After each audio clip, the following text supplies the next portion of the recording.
né, a gente manter a programação de 12 horas, mas graças a Deus conseguimos, né, no diálogo, né, porque como você sabe, nós estamos numa área residencial e aí precisamos ter esse cuidado para podermos ter a nossa programação. E aí fechando, a gente fica um pouco mais tranquilo em relação ao nosso uso aqui. Colocou o PVC, a gente vai pintar, deixar tudo, né, nos conformes, e a gente tem um pouquinho mais de tranquilidade e aos pouquinhos ir avançando nesse processo. Amém, queridos? Lucas 22, versículo 39 diante, mesmo assentados, mas com reverência à palavra do Senhor. Acompanhem comigo. Como de costume, Jesus foi para o Monte das Oliveiras e os seus discípulos o seguiram. Chegando ao lugar, ele lhes disse: orem para que vocês não caiam em tentação. Ele se afastou deles a uma pequena distância, ajoelhou-se e começou a orar. Pai, se queres, afasta de mim esse cálice. Contudo, não seja feita a minha vontade, mas a tua. Apareceu-lhe então um anjo do céu que o fortalecia. Estando angustiado, ele orou ainda mais intensamente, e o seu suor era como gotas de sangue que caíam no chão. Quando se levantou da oração e voltou aos seus discípulos, encontrou-os dormindo, dominados pela tristeza. Por que estão dormindo? Perguntou-lhes. Levantem-se e orem, para que vocês não caiam em tentação. Amém? Feche seus olhos, vamos orar pedindo que o Senhor fale aos nossos corações nesse dia de hoje, pedindo que Ele ministre através da sua palavra. Pai Santo, Pai querido, nós queremos te agradecer por essa manhã. Queremos te agradecer pela oportunidade que nós temos de adorar ao Senhor como igreja, mas principalmente de aprender, ó Deus, verdades a partir daquilo que cantamos, a partir daquilo que ouvimos da Tua palavra, Senhor. Deus, que o Teu Espírito Santo venha nos trazer entendimento, ó Pai, do grande poder que há na oração. Deus, da grande fonte que a oração deveria representar para nós, para cada um de nós. Assim nós choramos, Pai. Abençoa a Tua igreja através do que será ministrado hoje. E leva-nos ao lugar de entendimento, mas sobretudo de obediência. Assim nós choramos, no nome de Jesus. Amém.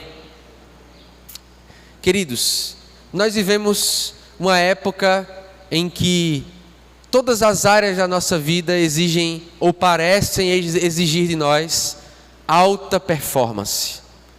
Nós vivemos dias em que não basta você fazer algo, você precisa fazer esse algo numa alta performance. Você precisa ter métricas, você precisa ter parâmetros de tudo que você faz. Não basta, né, muito por causa da influência do pensamento coach, do pensamento do desenvolvimento pessoal, não basta você ser um corredor. Você precisa ser um corredor de alta performance, você precisa ter um bom tênis. Você precisa ter aquele colete que cabe 200 mil coisas. Já vi um povo que corre com aquele colete, né? Cabe até a minha casa, no meu apartamento, cabe dentro do colete daquele pessoal que corre. Meu pai tem um deles, inclusive.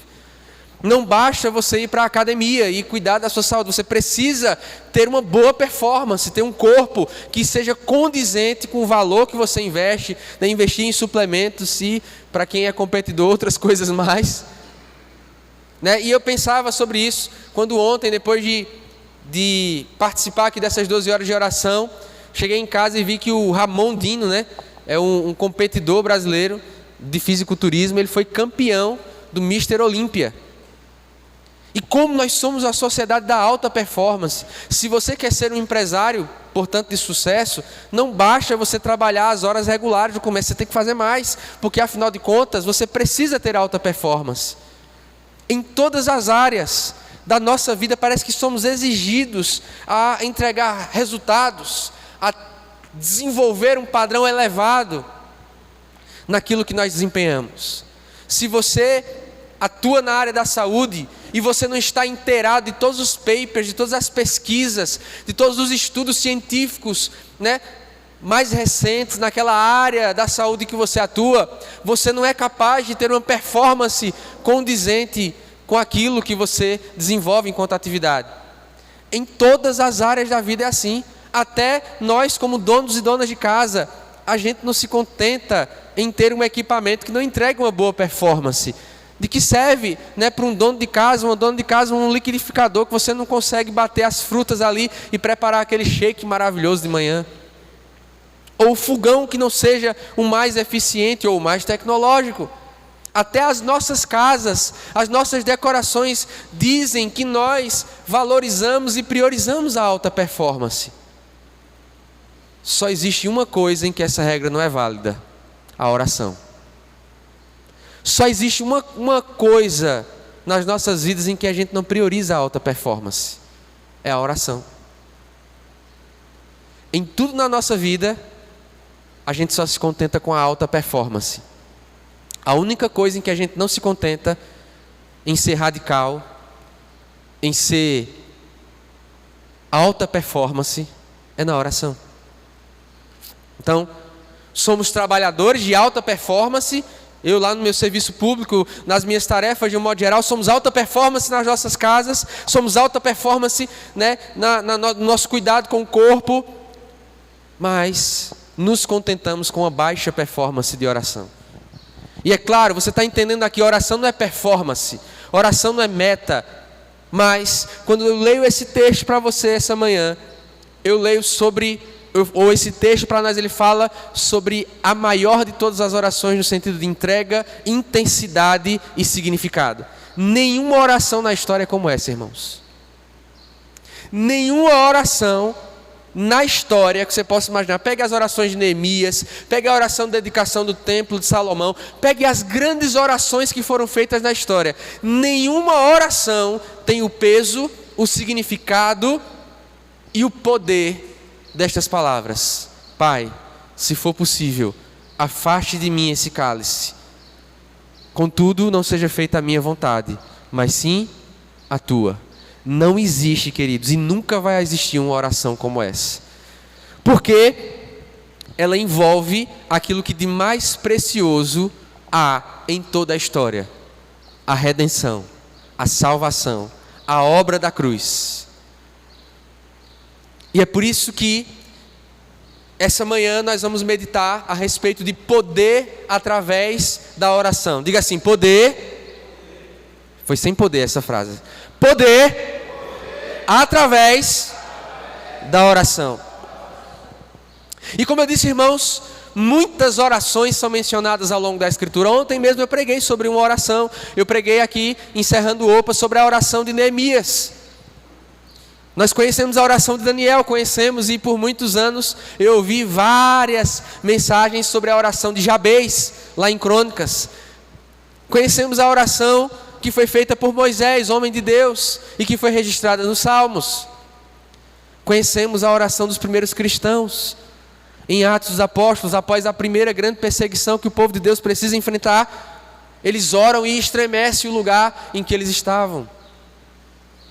Conhecemos muitas orações e muitas histórias sobre oração, mas eu preciso enfatizar aqui: nós não temos registro de uma oração mais poderosa do que essa. E aqui Jesus nos dá algumas lições para a gente mudar um pouquinho essa lógica. Temos sido, eu insisto, temos investido alta performance em muitas coisas na nossa vida. Por que você não pode sair daqui hoje decidido a ser alguém de alta performance na oração? Por que você não pode sair daqui hoje mudando um pouquinho a sua percepção de que orar é mais do que sentar na hora da refeição: Deus, obrigado pelo alimento, e acabou? Ou orar antes de dormir, né? Fazer uma oração e dizer: obrigado, Senhor, abençoa meu dia. Aquela oração do sono, né? Senhor, abençoa os meus pecados. Quem já fez essa oração do sono? Senhor, abençoa os meus pecados, perdoa, né? Perdoa todos os meus boletos. A primeira lição, e que tem a ver também com aquilo que eu compartilhei antes, né, ontem, na verdade, na mensagem do OPA. A primeira lição que a oração mais poderosa de todos os tempos tem a nos ensinar, em primeiro lugar, é que Deus não faz nada nada menos nada, sem que primeiro ele leve alguém a orar. Veja, queridos, aqui está para ser executada a maior obra de todos os tempos. Você concorda comigo? Que a morte de Cristo é a maior obra de todos os tempos, a maior tarefa. Cristo estava prestes, queridos, a carregar sobre os seus ombros o pecado de bilhões e bilhões de pessoas. Ele ia ser sacrificado, ele não iria dizer nenhuma palavra, ele ia receber açoites, ele ia ser cuspido, xingado, iam colocar uma coroa de espinhos na cabeça dele, mas isso não era nada. Toda a ira de Deus estaria sobre ele. Parece, irmãos, que nesse momento em que se aproxima o clímax da obra de Cristo, ele começa então a sentir essa angústia. Ele sabe o que está por vir, ele sabe o que o espera, ele sabe que está prestes a executar uma obra que ninguém mais na terra é capaz de executar. Não apenas na terra, nem no céu, nem no inferno, nem na terra, ninguém era capaz de executar aquela obra, queridos. Só Ele. É por isso que Apocalipse diz que havia um livro selado com 7 selos, e ninguém na terra, no céu ou debaixo da terra era capaz de abrir o livro ou sequer de olhar para ele. João diz, e ele fica aflito, porque ninguém era digno de olhar para aquele livro, de desatar os seus selos. Mas um ser celestial olha para João e diz: olha, não se preocupe, porque o leão da tribo de Judá, o cordeiro que foi morto, ele é digno de abrir o livro e desatar os selos.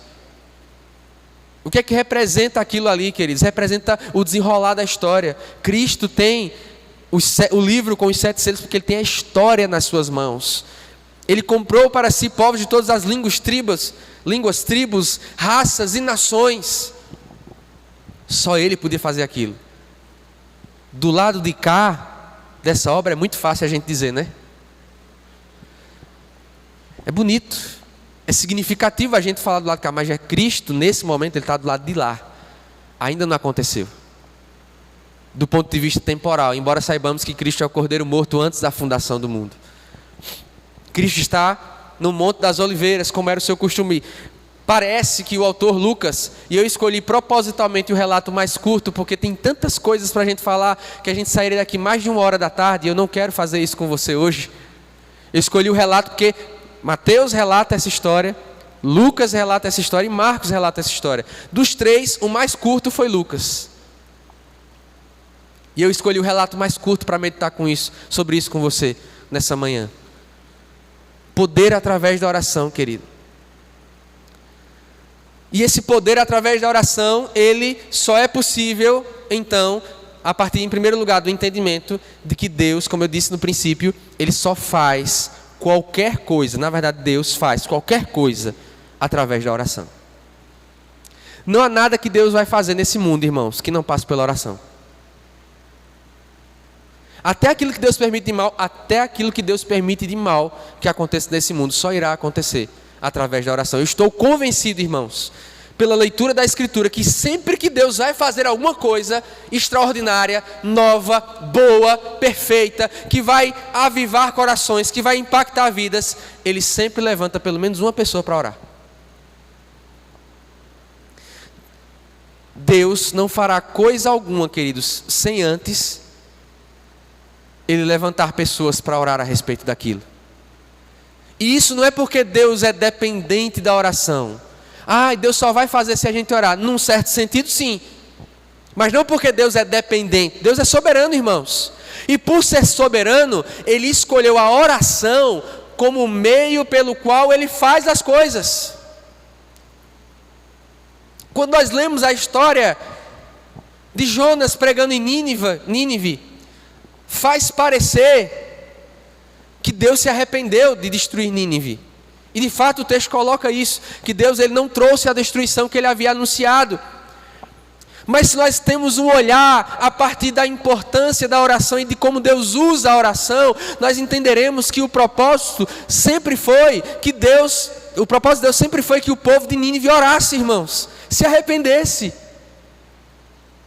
A mensagem de destruição, a mensagem de aniquilação que foi dada para Nínive, tinha como objetivo levar aquele povo a orar. e através da oração Deus livrá-los. Então quando nós dizemos a oração muda a mão de Deus, já ouviu essa frase? A oração ela muda a mão de Deus. Não é bem isso, queridos. É a mão de Deus que leva o seu povo a orar. E assim executar a sua vontade. Você pegou a diferença? Não é que quando a gente ora, a gente está mudando a mão de Deus. Não, pelo contrário. Deus estende a sua mão para fazer e para fazer Ele levanta um povo para orar. E é por isso, queridos, é porque Deus não faz coisa alguma sem passar pela oração, sem levar o seu povo a orar, que eu devo um pedido de perdão público aqui. Queridos, nós precisamos orar. E no objetivo de que nós pudéssemos orar, ter mais pessoas orando, a gente criou o Encontro dos Céus, que tem um momento de oração. Mas esses dias, e pensando sobre essa oração e sobre tudo que ela tem a nos dizer, aquilo que nós vivemos ontem, nós precisamos voltar com o culto de oração, irmãos. Não tem como a gente negociar isso. Não tem como a gente abandonar isso. Às vezes o pastor, quando ele organiza a agenda da igreja, ele pensa, ele se preocupa que todo mundo possa participar de todas as programações e a gente está envolvido. Mas embora isso seja importante, ele não pode tirar o fundamento, queridos. Nós precisamos orar. E precisamos voltar com o culto de oração. E eu vou reorganizar a agenda da igreja quantas vezes for necessário para que a gente tenha esse fundamento, porque eu falhei nisso. E eu peço perdão para você, porque o primeiro que tem que te incentivar a orar sou eu, como seu pastor. Mas como vamos orar, irmãos, se não entendermos o lugar que ela tem nas nossas vidas? Como vamos orar? E eu repito aquilo que eu falei no início. Se nós temos sido alta performance em tudo nas nossas vidas, mas não conseguimos ser na oração. Voltar ao culto de oração é algo que nós podemos fazer como igreja, para que a gente tenha esse fundamento nas nossas vidas e na nossa igreja. Mas será insuficiente ter um culto de oração se não tivermos uma vida de oração, irmãos? E o que é que a oração mais poderosa do mundo nos ensina, além de nos mostrar que Deus não faz obra alguma sem antes colocar o seu povo para orar? Qual era a obra que Deus estava prestes a fazer? Morte e ressurreição de Cristo, a redenção da humanidade. Mas antes de executar essa obra, alguém precisava orar por ela. E nesse caso, foi uma pessoa só. Esse foi o culto de oração de uma pessoa só. Isso aconteceu uma vez aqui na nossa igreja. De eu vim para o culto de oração e não vi ninguém. Só uma vez. Como eu fiquei triste nesse dia, irmãos. Eu orei aqui um tempo e voltei para casa indignado. Cadê os irmãos? Nesse culto de oração aqui, só um participou. E diferente de mim, que sou pós-cinza e saí triste, chateado, indignado, Jesus saiu pronto para executar a sua missão.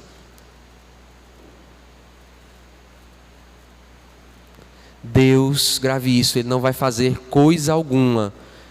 Você quer avivamento, irmãos? Misericórdia. Você quer avivamento, irmãos? Deus vai te levar para o lugar de oração. Você quer pessoas ao seu redor restauradas, salvas? Deus só vai fazer isso através da oração. É o meio que Ele escolheu, querido. Se você acha isso ruim, não brigue comigo, brigue com Deus, aí você se vê com Ele. Mas foi o meio que Ele escolheu.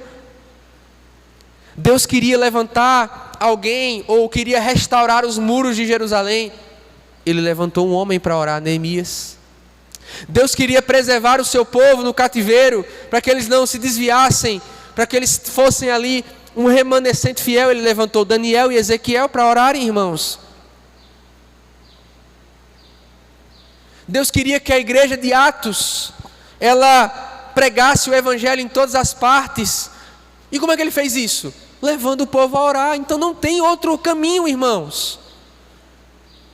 Não tem outra forma, é oração. E a segunda coisa que nós aprendemos a partir dessa oração de Cristo e desse exemplo de poder através da oração, na oração mais poderosa de todos os tempos é, versículo 39, como de costume. O costume não era só Jesus ir para o Monte das Oliveiras. O costume é ele ir lá para orar. A oração era um hábito de Jesus. Algumas pessoas acreditam que orações poderosas são aquelas que seguem alguma fórmula. Ou então é aquela oração que é orada por alguém, né? Pastor, ore por mim. Amém, oro. E você está orando? Querido, não há, em termos espirituais, não há diferença nenhuma entre a minha e a sua oração. Sabia disso? Eu não tenho um cartão de acesso especial, né? Eu tenho uma carteira de pastor, que a denominação me dá. Tem lá meu nome, uma foto horrível que eu tirei do celular, porque pediram na hora para a gente mandar para as carteirinhas. Eu tirei uma foto, uma selfie, parecendo um animal, cabelo para cortar. Aí eu tenho lá a carteirinha. Meu nome, minha identidade, meu tipo sanguíneo, né? O máximo que eu consigo com essa carteirinha é entrar no hospital, entrar num presídio, fazer uma capelania, né? É a carteirada do pastor. Eu cheguei a dizer, você sabe o que você está falando? Toda carteirada tem essa frase, né? Mas espiritualmente, sabe o que esse cartão representa? Nada. Quando você dobra os seus joelhos na minha casa e quando eu dobro os meus joelhos na minha casa, o acesso é igual, irmãos. Amém? Diga para quem está do seu lado assim, Deus está acessível. Deus, Ele quer ouvir a tua oração, irmão. Você pode colocar lá no grupo da igreja, irmãos, orem por causa disso aqui.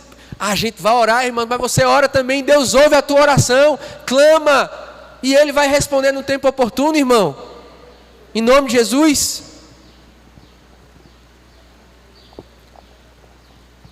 Era um costume de Cristo orar. Isso está registrado nos vários momentos do Evangelho. Jesus, Ele se retirava para lugares solitários e ali Ele orava. A oração precisa ser um costume, queridos. A oração poderosa é a oração constante.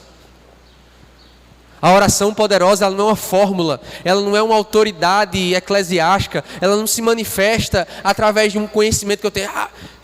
Quando eu só sei orar certo se eu disser muitas palavras. A oração mais poderosa de todos os tempos é quase que uma frase só. Não tem a ver com fórmulas, não tem a ver com autoridades específicas, não tem a ver com, né? O nível de conhecimento da Bíblia tem a ver com hábito. Oração e o poder que vem através da oração não é construído com um momento de oração, é construído com uma vida de oração. Quem aqui não conhece as irmãzinhas do coque? Você acha que uma irmã do coque ela é feita de uma oração, irmãos? Ela é feita de um momento de oração. A oração, queridos, que manifesta o poder de Deus, ela é feita de uma vida inteira que ora. Nós não somos momentos de oração. A nossa vida de oração é feita de uma vida de oração. É isso que o apóstolo Paulo diz quando ele fala: orem sem cessar. Orar sem cessar. A nossa vida é uma vida de oração. Temos momentos do dia que nós oramos, mas a nossa vida é uma vida de oração. É uma vida aos pés do Senhor, é uma vida de rendição, é uma vida de comunicação com Deus. Como de costume, Jesus foi para o Monte das Oliveiras e os seus discípulos o seguiram. E aí Jesus nos dá um outro ensino a respeito da oração que realmente é poderosa, ou que da oração que atrai, por assim dizer, para usar uma linguagem dos nossos dias, o poder de Deus. Ela considera a tentação. Querido, deixa eu dizer uma coisa para você. As orações mais poderosas que eu já ouvi não foram de super poderosos. Tem gente que quando vai orar parece um super-herói, né? Palavras muito bonitas. Tem gente que quando vai orar, você diz: rapaz, eu nunca vou saber orar, porque se eu for orar com essa pessoa, eu nunca vou conseguir. E aí as pessoas passam a olhar mais para a pessoa que está orando do que para a oração em si. Jesus, quando ele fez a oração mais poderosa de todos os tempos, ele considerou a tentação. Ou seja, Jesus sabia que era possível que ele não executasse aquela obra. Quando Pedro, mais para frente, nessa mesma noite, ele corta a orelha do soldado, o que é que Jesus diz? Ô filhão, você acha que se eu não quisesse, meu pai não mandava pelo menos aqui uma tuia de anjo para acabar com esse negócio aqui? uma ruma de anjo para fechar essa bodega, como diz a história. Mas esse não era o propósito. Cristo tinha a opção e ele era tentado a respeito dessa opção, de não cumprir o propósito do Pai. E queridos, quer você queira ou não, nós somos tentados todos os dias. A verdadeira oração não é aquela que reconhece a força, eu estou num pedestal, eu sou forte. Não, a verdadeira oração é aquela que reconhece a fraqueza. Senhor, eu corro para os teus pés, porque eu sei que eu posso falhar. Eu sei que eu posso me desviar. Eu sei que eu posso não cumprir. Eu sei que eu posso me afastar. Eu sei que eu posso escolher um outro caminho. Eu sei que está diante de mim a possibilidade de não viver o propósito do Senhor. E é por isso que eu vou orar. É por isso que eu vou me ajoelhar. É por isso que eu vou me prostrar aos pés do Senhor. Não é porque eu sou bom. É porque justamente eu sei que a tentação está batendo à minha porta. Você lembra do que Deus disse para Caim?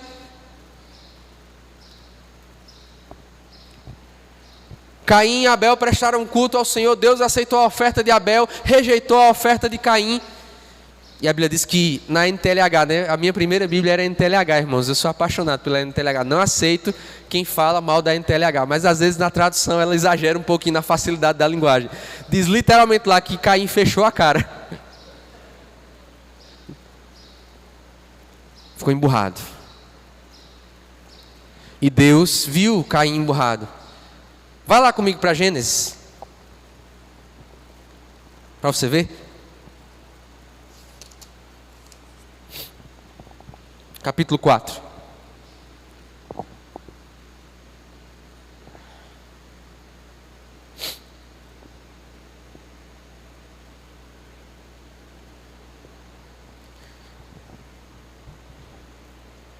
Olha o que diz o versículo 4. Abel, por sua vez, trouxe as partes gordas das primeiras crias do seu rebanho. O Senhor aceitou com agrado Abel e sua oferta, mas não aceitou Caim e sua oferta. Por isso, Caim se enfureceu e o seu rosto se transtornou. O Senhor disse a Caim: por que você está furioso? Por que se transtornou o seu rosto? Se você fizer o bem, não será aceito. Possibilidades. Mas, se não o fizer, saiba que o pecado o ameaça à porta. Ele deseja conquistá-lo, mas você deve dominá-lo. Aqui é Deus cumprindo a sua palavra a respeito da tentação. O apóstolo Paulo ele diz assim: grave isso, você deve gravar isso no seu coração, irmãos. O apóstolo Paulo, escrevendo uma de suas cartas, ele diz assim: não vos sobreveio tentação que não seja humana. Ou seja, Paulo está dizendo: olha, nenhum de vocês passa por uma tentação sobrenatural para dizer assim: eu não aguentei, eu caí porque era mais forte do que eu. Mentira. Nenhum de vós passou por tentação que não fosse humana, diz o apóstolo Paulo. Mas ainda tem algo melhor. Ele diz assim: mas Deus providenciará na hora da tentação um escape. O que é isso que ele está providenciando para Caim? Um escape. Você que se imagina, irmãos, o que é Caim com o coração cheio de raiva, de indignação? Ele ouviu o próprio Deus dizendo assim: olha, não precisa ser esse caminho não, Caim. O pecado está à porta. E você pode dominar, você pode enfrentar, se você escolher os recursos corretos. Ele disse: se você não fizer o que é certo, você não vai ser aceito, Caim. Deus não queria aquela história, nem aquela trajetória, irmãos, que se desenhou. Ele vai até Caim, ele providencia: olha, tem uma porta diferente. Todos os dias a tentação bate às nossas portas, irmãos. Assim como bateu a porta de Caim. E Deus deu a ferramenta para nós vencermos a tentação. O que foi que Jesus pediu na oração do Pai Nosso? Não nos deixe cair em tentação. Jesus não disse: não nos deixe passar por tentação. Você vai passar, irmão. Jesus passou. Imagine eu, meu Deus.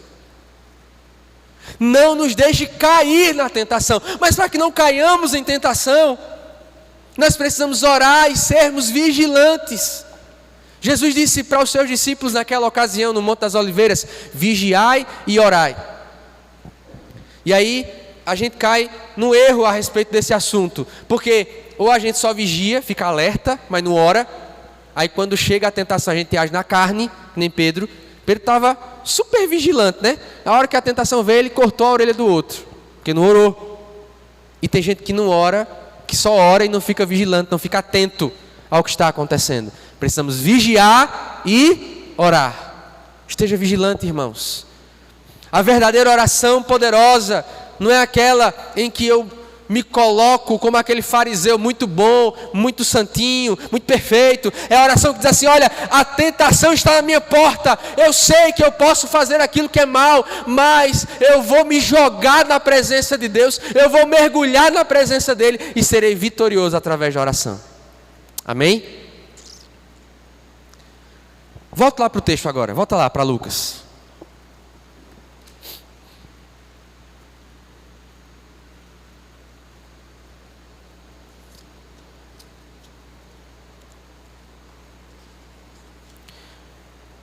O que mais essa oração poderosa nos ensina hoje, irmãos? É que, apesar de Deus ouvir todo tipo de oração, apesar de não ter uma fórmula de postura, se ora em pé, se ora sentado, se ora deitado, eu oro de todo jeito, irmão. Nós devemos orar de todas as formas. Mas nós queremos obter poder através da oração. Nós precisamos assumir postura de humilhação, queridos. Ontem nós tivemos aqui durante a programação do OPA 1 hora de joelhos de oração. E à noite fizemos ainda um momento de uns 15 minutos de oração de joelhos. O que é que eu tenho ouvido as pessoas dizerem hoje? Ah, não importa a forma que você ora, Deus ouve do mesmo jeito. Com certeza, irmão. Mas a Bíblia diz que Jesus, na oração mais poderosa de todos os tempos, ele resolveu orar de joelhos. Deus não ouve a forma, mas a forma que nós oramos diz muito sobre a nossa postura diante dele. Você não precisa fazer todas as suas orações de joelho, mas se você nunca se ajoelha na presença do Senhor, em sinal de reverência, tem alguma coisa errada, irmão. Paulo diz em Efésios: por esta causa me ponho de joelhos.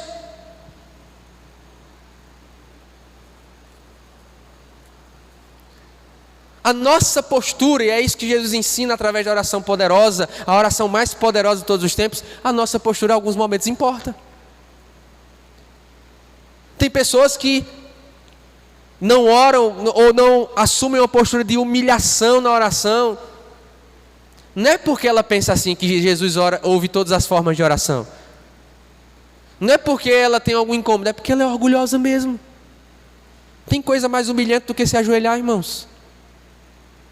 Incomoda, dói. E é por isso que a gente usa dessa forma às vezes mesmo, é para a gente se lembrar quem nós somos.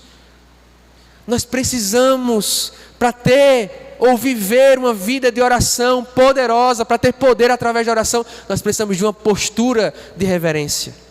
Eclesiastes diz: Deus está em silêncio, não sejam muitas as tuas palavras. Quando nós nos ajoelhamos ou quando temos uma postura de reverência, na oração de humildade, de humilhação, a gente está lembrando quem Deus é, irmãos.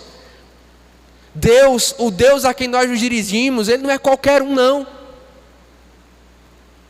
Ele é aquele que espalha os continentes, diz os salmos, como se fosse o pó miúdo. Já pegou um grãozinho de areia? É isso que Deus faz com os continentes da terra. Aquele que conhece as estrelas pelo nome, irmãos. Quando nós falamos sobre postura, não é apenas uma postura física, é uma postura de quebrantamento, uma postura de coração, uma postura de alma. E às vezes a gente não tem essa postura, a gente é orgulhoso até nas nossas orações.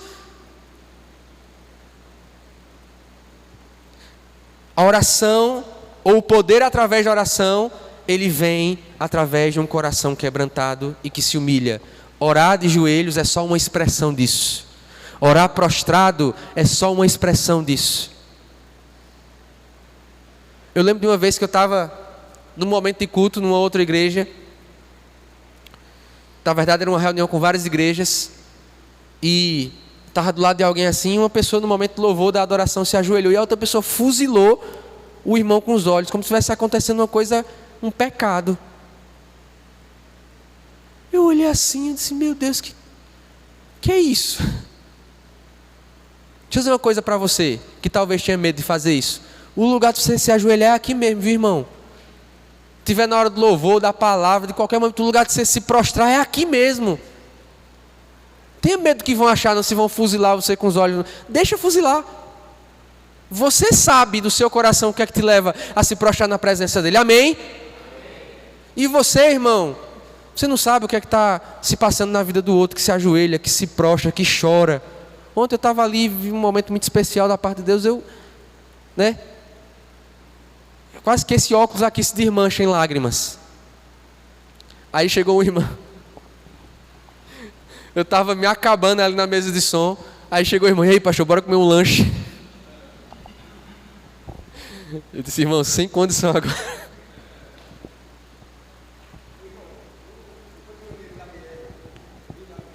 Uhum.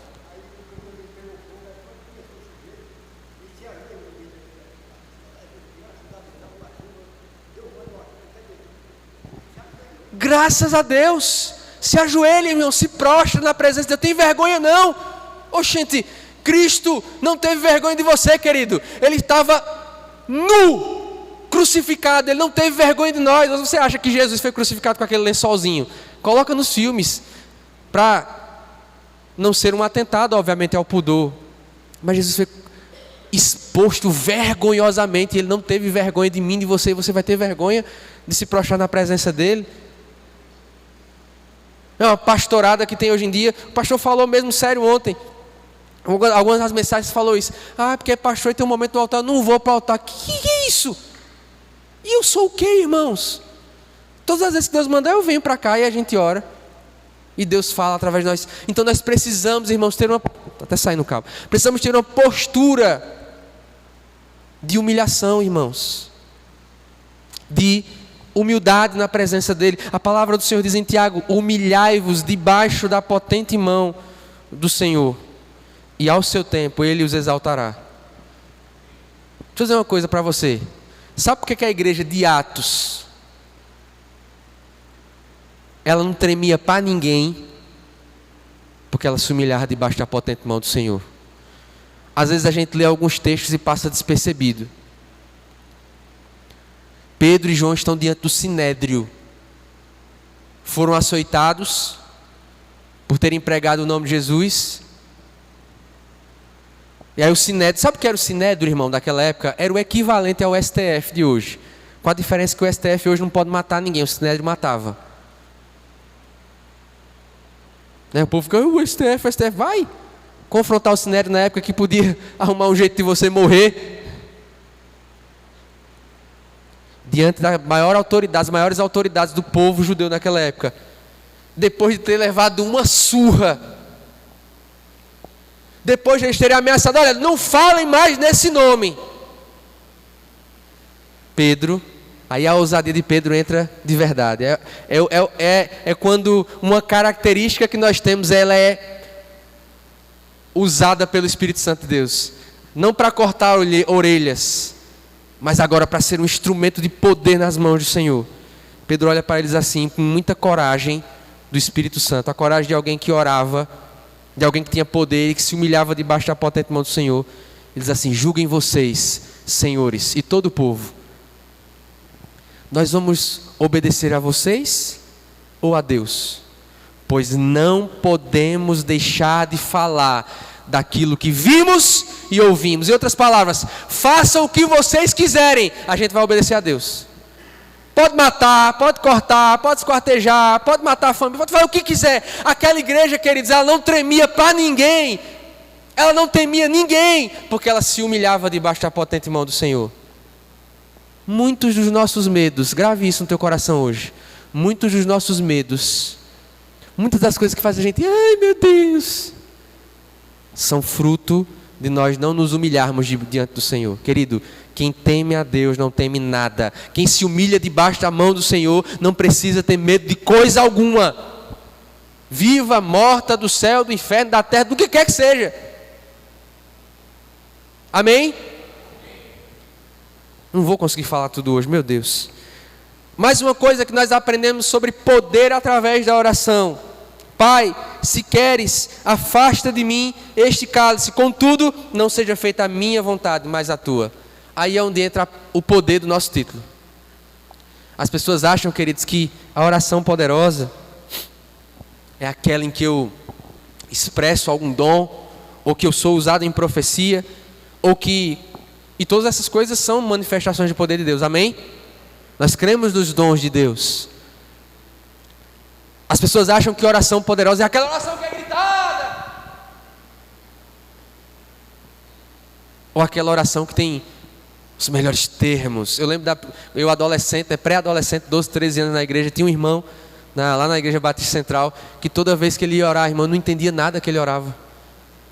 Ó excelso Deus, em tua potentosa presença, nós nos aproximamos nesta manhã vespertina, e termina de orar, você, o que foi que esse homem disse?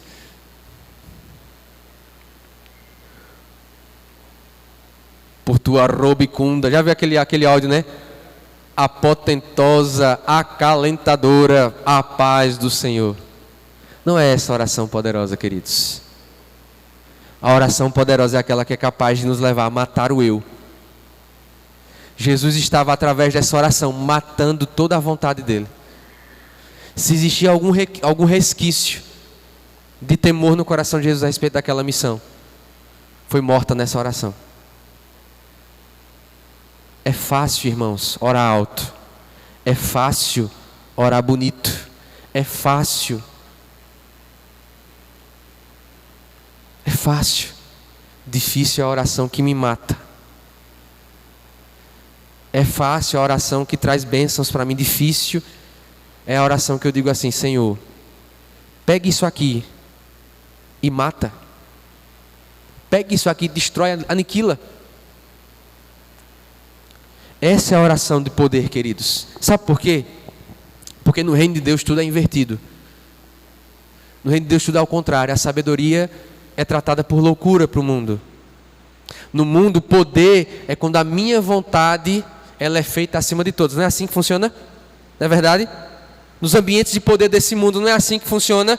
Quem bate mais na mesa, quem fala mais alto, quem grita, quem tem mais poder é quem faz essas coisas, quem faz a sua vontade prevalecer.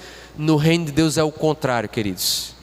É aquele que é capaz de anular a sua carne e o seu querer humano em prol da vontade de Deus. Esse é o poder através da oração.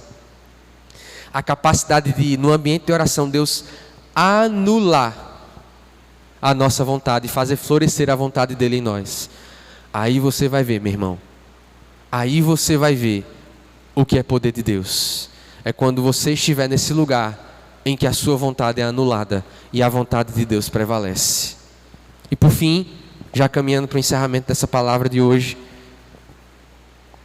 a oração em que nós encontramos poder é quando nós entendemos para onde as nossas angústias e ansiedades devem escoar. O que o texto diz? Estando angustiado, ele orou ainda mais intensamente. E Lucas, que era médico, ele traz um detalhe que os outros evangelistas não trazem, de que o seu suor era como gotas de sangue que caíam. Nós temos pequenos vasos nessa região do rosto, pequenos capilares. Se eu estiver errado, você procura Daniel ou a doutora Larissa no final, se eu estiver dizendo alguma coisa errada. O nível de estresse, de tensão que alguém tem que estar submetido para esses vasos romperem, a pessoa suar sangue, é uma coisa fora do comum, queridos. Que angústia. Que angústia. Um puritano, um pregador puritano já disse que todas as dores que Cristo sentiu no corpo, na cruz, ele sentiu na mente no Monte das Oliveiras. E é verdade. Todas as dores que Cristo sentiu no seu corpo físico, na cruz e ao carregar a cruz, ele sentiu na mente no Monte das Oliveiras. Que estresse, que angústia, que solidão, que afinal de contas nenhum dos seus discípulos estava ali orando com ele. Foi capaz de vigiar com ele por um tempo. E o que foi que Jesus fez com a angústia? Ele colocou ela no lugar da oração. Charles Spurgeon dizia: se você tem uma ansiedade, você tem um bom motivo de oração. Se você tem uma preocupação, você tem um bom motivo de oração. A primeira coisa que a gente deve fazer quando algo nos preocupa, queridos, é orar. Adoeceu, leva para o hospital, mas antes ora. Nós desaprendemos tanto a oração que a gente busca todos os recursos primeiro. Aí quando a gente viu que nada das nossas ferramentas funcionar, aí a gente lembra que existe a oração. Inverta isso, primeiro ore. Leva para o hospital, mas primeiro ora. Leva para o concerto, mas primeiro ora. Inverta essa mecânica na sua vida. Você está preocupado com alguma coisa, então você tem um bom motivo para orar. É por isso que nunca vai nos faltar motivo para orar, porque a gente está sempre preocupado. Diga para quem está assim, você está preocupado com alguma coisa, irmão ou irmã? Você está preocupado aí, está ansioso com alguma coisa? Parabéns, você ganhou um motivo de oração. Você ganhou um motivo para você dobrar os seus joelhos e orar. E se derramar na presença do Senhor.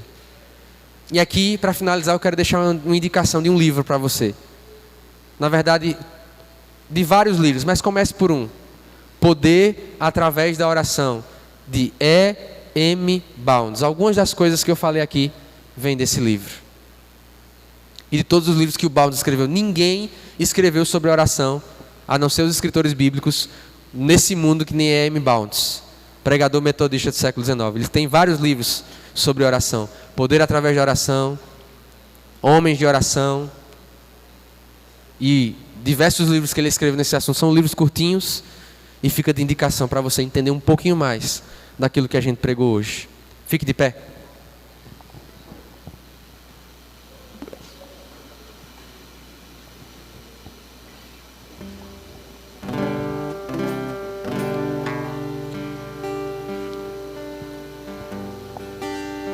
Qual vai ser o tipo de oração?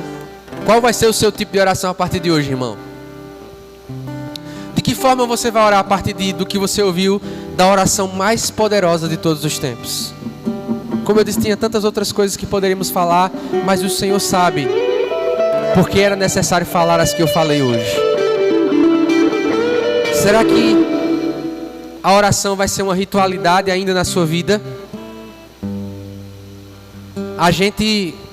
Muitos que vieram do catolicismo dizem assim: oração não é reza. Já ouviu isso? Oração não é reza. Mas a pessoa, ela se converte à fé protestante, né, à fé bíblica, e ela ora do mesmo jeito que quando ela rezava. Mera religiosidade, repetição de palavras sem sentido. A oração precisa ser exercitada nas nossas vidas, irmãos. Nós precisamos ser levados a esse lugar onde Deus executará a sua vontade através da nossa oração. Então, se você puder fechar os seus olhos agora e pedir por isso: Senhor, eu quero ser um agente da tua vontade, mas eu sei que o primeiro passo é a oração. Eu tenho um chamado para executar, ou eu tenho algo em mente a respeito do reino de Deus e que só eu posso fazer, ou Deus falou comigo a respeito de uma obra específica. O primeiro lugar em que essa obra vai acontecer é a oração, queridos. A oração é o útero de Deus, queridos, onde os grandes propósitos dele são gerados. Pense nesse propósito que Deus tem para a tua vida como um pequeno bebê. O útero em que esse propósito será gerado é a oração. Não queime etapas. Primeiro ora, segundo ora, terceiro ora, quinto ora, décimo ora. Ore constantemente, porque a oração trará à existência os propósitos de Deus para a tua vida, para a sua casa e para a igreja do Senhor Jesus. Oh Deus, nós oramos a Ti essa manhã, pedindo ao Pai que nós possamos encontrar esse lugar, esse mesmo lugar do Cristo, que estava prestes a executar a maior obra de todos os tempos, mas que antes de executá-la orou, batalhou em oração, vigiou na presença do Senhor e pediu para que todas as forças necessárias para executar a tua vontade, elas pudessem acontecer, Pai. Deus, em nome do Senhor Jesus, eu oro por mim e pelo teu povo nessa manhã. ensina-nos a orar, Senhor, ensina-nos a encontrar esse lugar, ensina-nos a ser um povo de oração, um povo que encontra poder através da oração, Pai.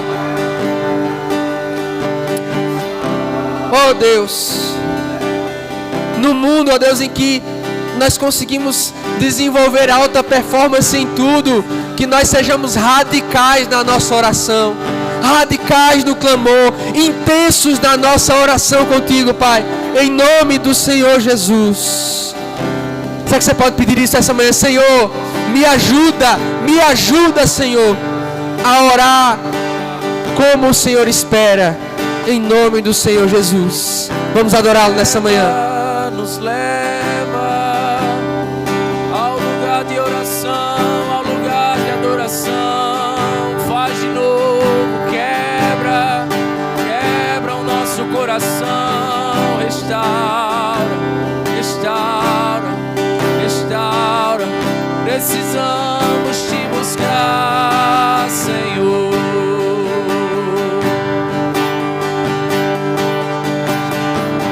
Abre os meus olhos, eu quero ver. Nós precisamos. Abre os meus ouvidos, eu quero ouvir. Abre o meu coração, eu quero sentir. Nos quebranta, Senhor, teu grande amor.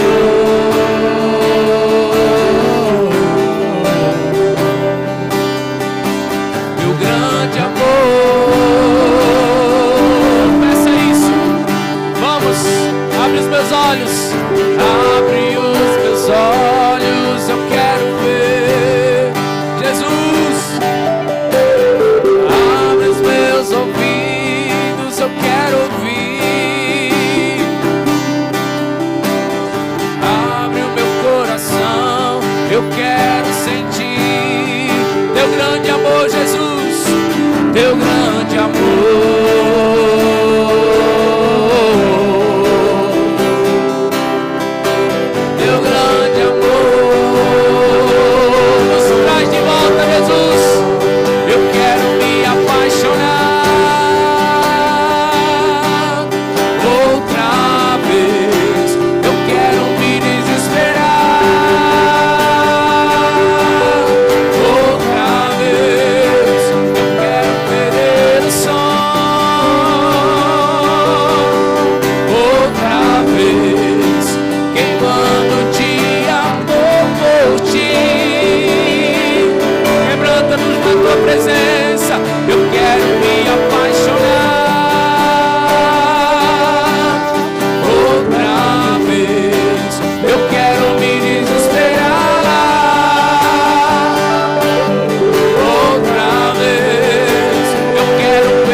Nós precisamos voltar ao lugar de oração.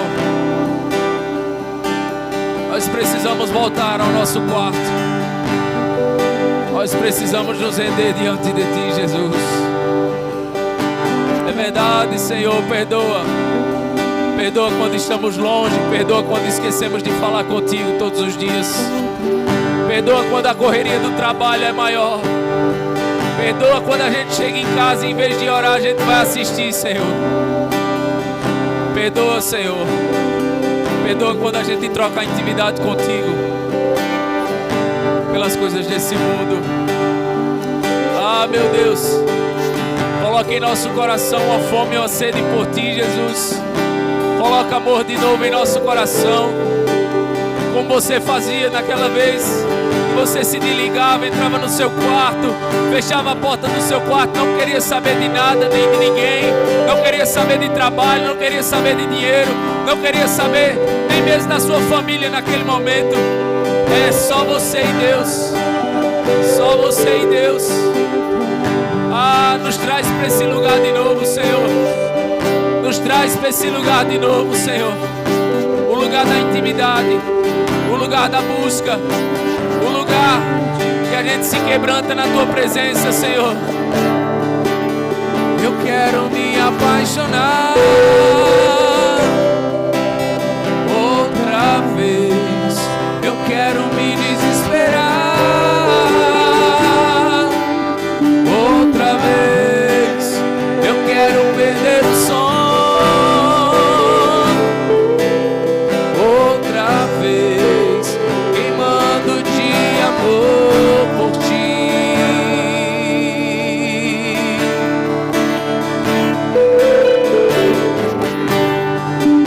Quero ser como criança, te amar pelo que és, voltar à inocência e acreditar em ti. Mas às vezes sou levado pela vontade de crescer, torno-me independente e deixo de simplesmente crer.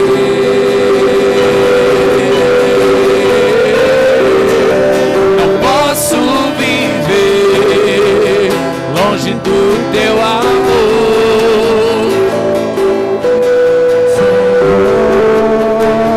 Não posso viver longe do teu abraço, Senhor. Não posso viver longe do teu afago, Senhor. Declare isso. Abraça-me,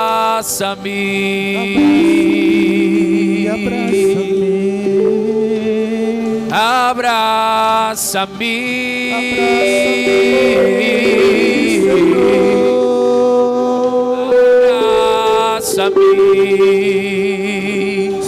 essa é isso. Com seus braços de amor,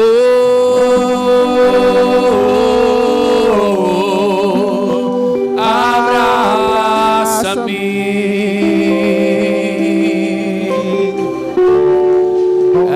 abraça-me,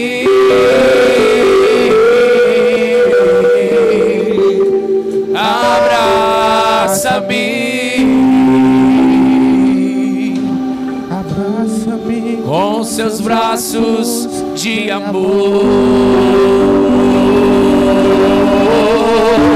com seus braços de amor.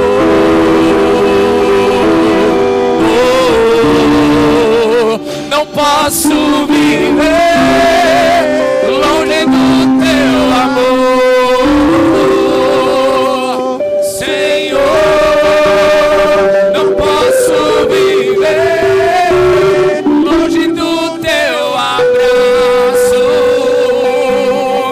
Senhor. Não posso viver longe do teu afago,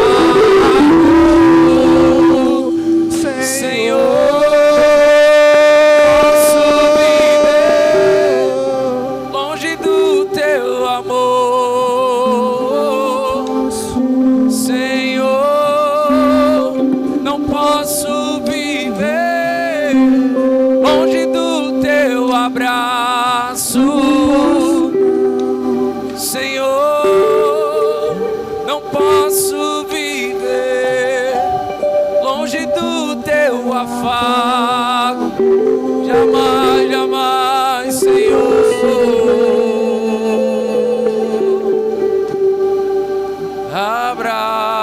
Abraça-me,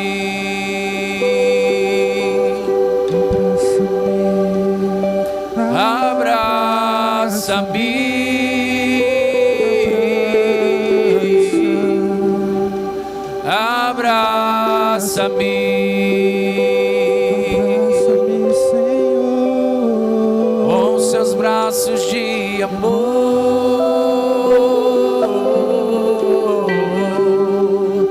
Pai, nós estamos aqui, Jesus. Tem misericórdia de nós.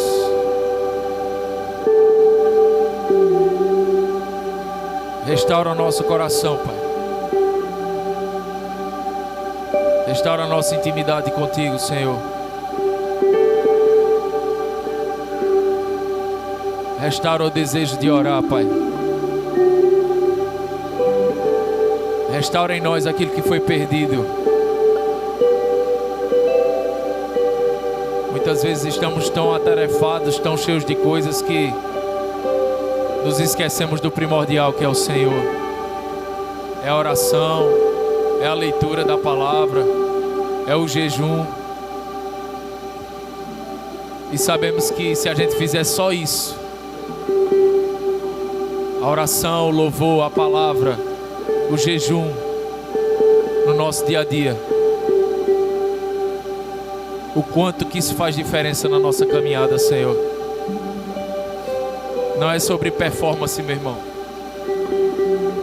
É sobre busca. Quando eu terminava de louvar aqui, antes do pastor começar a palavra, o Senhor me trouxe isso à minha cabeça. Nunca vai ser sobre performance.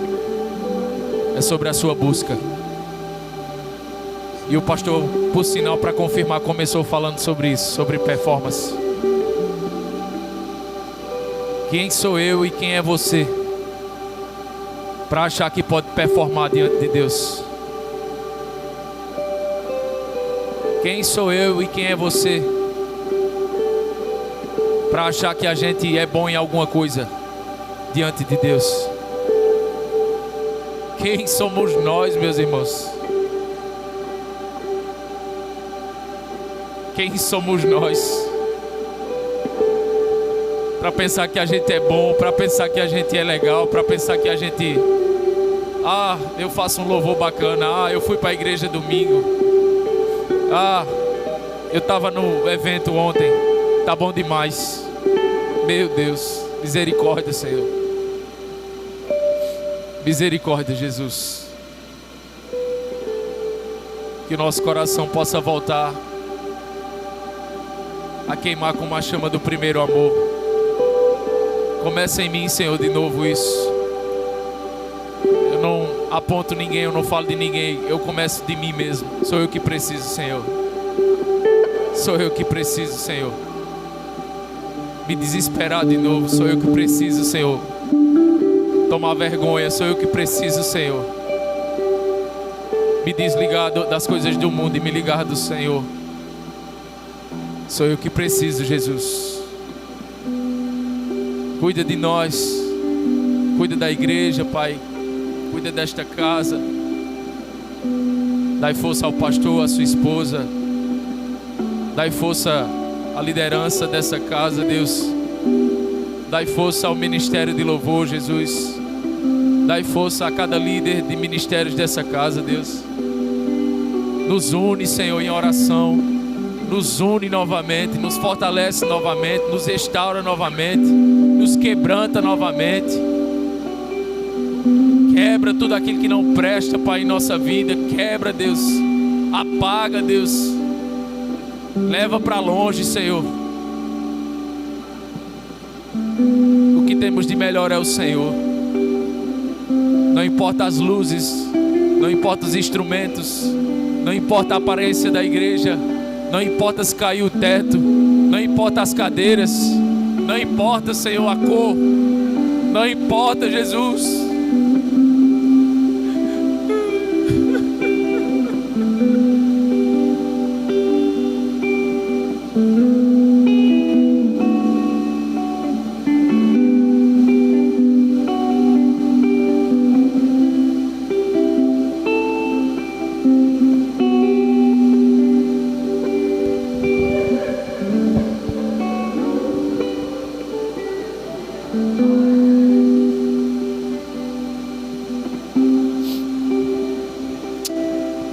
Senhor,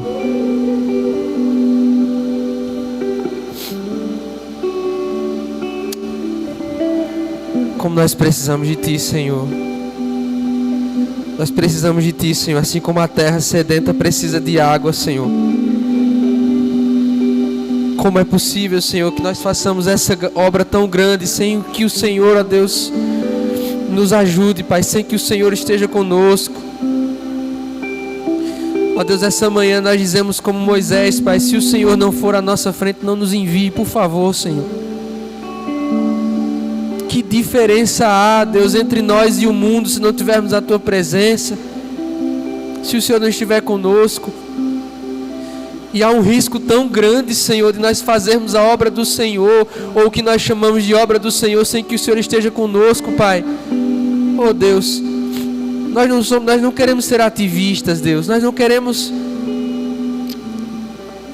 estar cheios de parafernália, ó Deus, para gerar um ambiente às vezes atrativo.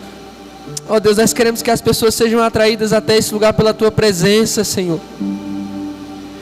Nós queremos que as nossas casas sejam lugares cheios da Tua presença, Pai. Eu creio que Teu Espírito deseja falar algo especial a nós nesse fim de ano, Senhor. Eu creio que há uma porção diferente do Senhor para nós esse ano, para que a gente não termine o ano, ó Deus, da mesma forma, para que não seja só mais um fim de ano, Senhor.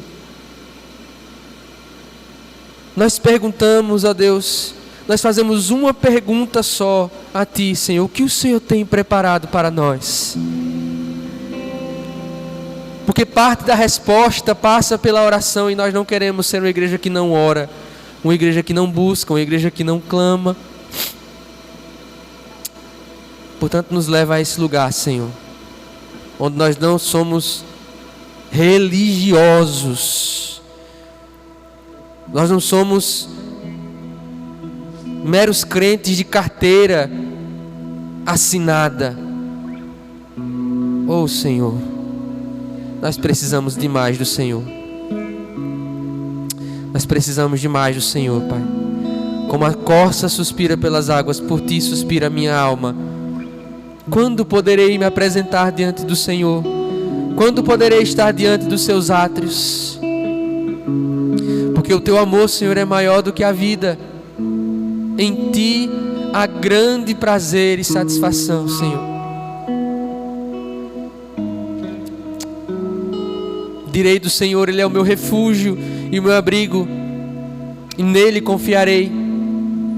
O Senhor é a minha porção e a minha herança. E quanto aos fiéis que há na terra, eles é quem são os notáveis, em que está todo o meu prazer.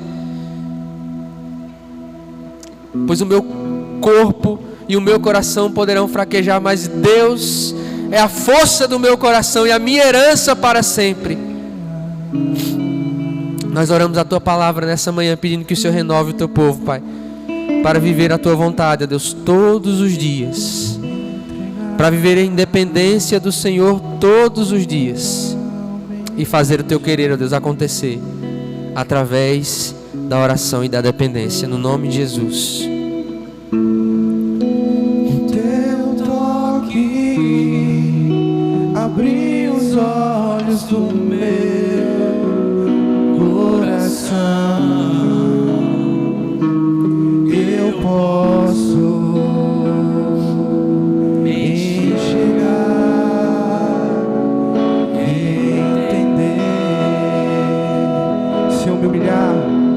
se eu me humilhar diante do Teu altar e sacrificar aquilo que me custa, Tu inclinarás os Teus ouvidos ao meu clamor.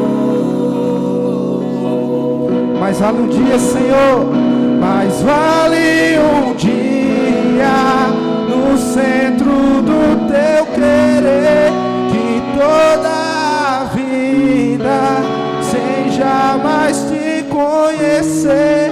Tu és minha fonte, minha colheita, minha herança. Aleluia, Jesus. Será que você pode aplaudir o nome do Senhor nessa manhã? Declarar palavras de exaltação àquele que vive e reina.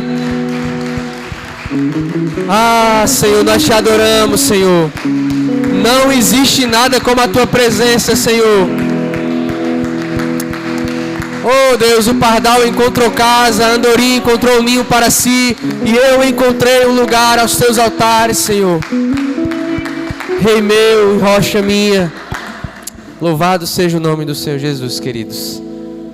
Eu creio de verdade naquilo que nós dissemos aqui, irmãos. Deus quer derramar algo especial.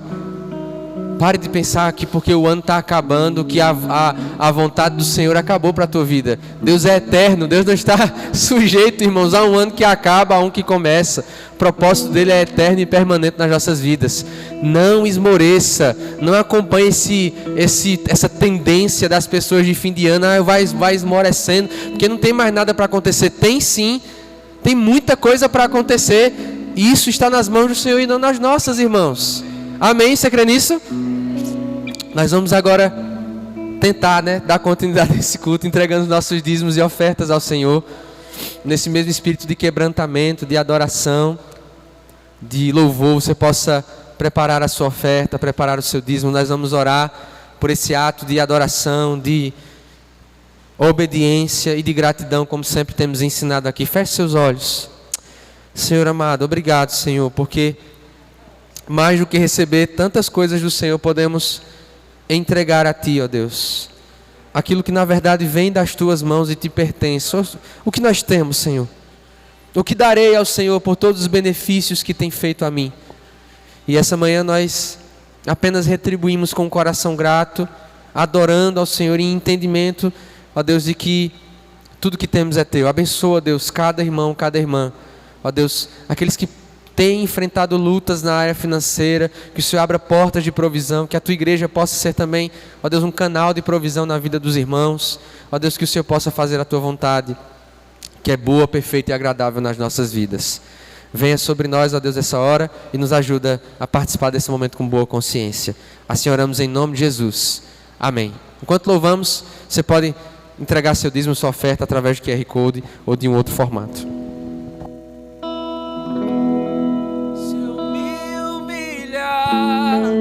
Diante do teu altar, sacrificar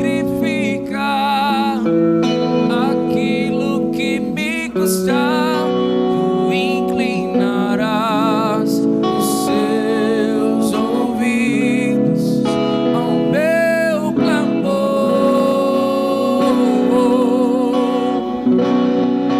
Mas vale um dia no centro do teu querer, em toda a vida, sem jamais te conhecer. Tu és minha fonte, minha colheita, a minha herança.